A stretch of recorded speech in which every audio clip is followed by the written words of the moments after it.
এক নৌকা, এক মহাপ্লাবন, আর শুধুমাত্র কিছু মানুষ বাঁচল।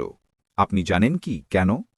নবী নূহ আলাইহিসসালাম প্রায় ৯৫০ বছর তার কওমকে আল্লাহর পথে ডাক দিলেন, কিন্তু অধিকাংশ মানুষ তাকে উপহাস করল, ঈমান আনল না।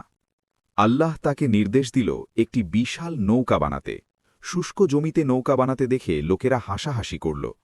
তারপর এলো মহাপ্লাবন, আকাশ থেকে প্রবল বৃষ্টি, মাটি থেকেও পানি ফেটে বের হল। নৌকায় উঠলেন নূহ আলাইহিসসালাম, অল্প কিছু ঈমানদার এবং প্রত্যেক প্রাণীর একটি জোড়া।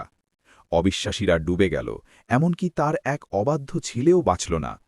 পানি সরে গেলে নৌকাটি ভিড়ে জুদি পাহাড়ে, এবং মানব জীবন শুরু হল আবার নতুনভাবে।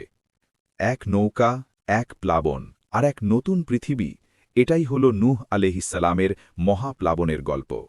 পরবর্তী পর্বে শয়তান নূহ আলাইহিসসালাম ও আঙুর গাছের অজানা রহস্য উন্মোচিত হবে। সাবস্ক্রাইব করুন যেন আপনি মিস না করেন এই ইতিহাসের অজানা কাহিনী।